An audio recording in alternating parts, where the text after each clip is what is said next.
Monsieur le Président Sauvadet, la disparition, l'élimination d'Oussama Ben Laden, c'est une victoire dans la guerre contre le terrorisme. Mais ça n'est pas la fin de la guerre contre le terrorisme. Comme l'a dit à l'instant le ministre d'État Alain Juppé, Oussama Ben Laden, c'est le responsable direct des 3000 morts de l'attentat du World Trade Center, mais c'est aussi celui qui a construit une organisation qui a revendiqué des dizaines et des dizaines d'attentats depuis 1992 au Yémen et qui est sans doute responsable de plusieurs dizaines de milliers de morts. Je veux dire devant la disparition de cet homme qui, au fond, a commis des crimes contre l'humanité, qu'il a eu simplement le sort qu'il méritait.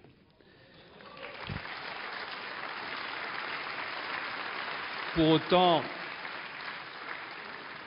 autant, sa disparition ne signifie pas la fin de la guerre contre le terrorisme et le niveau de la menace qui pèse sur notre pays comme sur d'autres reste très élevé depuis plusieurs années et l'attentat qui vient d'avoir lieu à Marrakech en est un témoignage.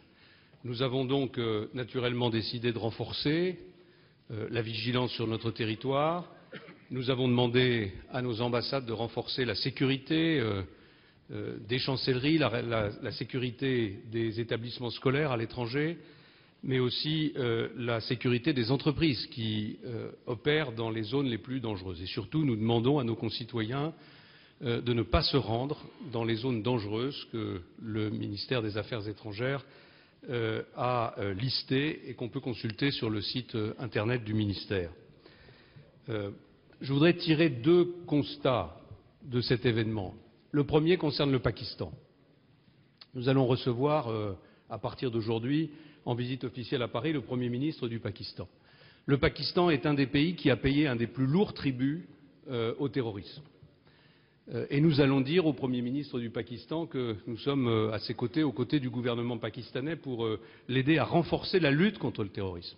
Il faut que le Pakistan modernise son organisation, clarifie ses relations avec certaines organisations. Il faut que le Pakistan mène une lutte sans répit, à la fois contre les talibans pakistanais, mais aussi contre les talibans afghans. Et puis le deuxième enseignement que je voudrais tirer de cet événement, c'est un enseignement qui tient à la réaction des rues arabes. Nous avons tous constaté qu'à quelques exceptions près, la rue arabe ne fête pas Oussama Ben Laden comme un héros.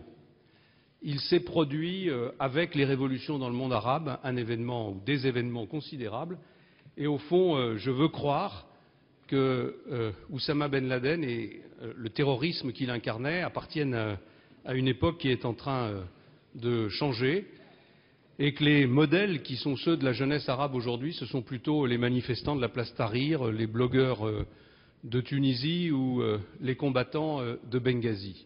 Et je voudrais m'en réjouir et je voudrais, avec l'ensemble de la représentation nationale, souhaiter que la concomitance de ces deux événements signifie que c'est la démocratie et c'est le respect des droits de l'homme qui est en train de gagner dans le monde arabe.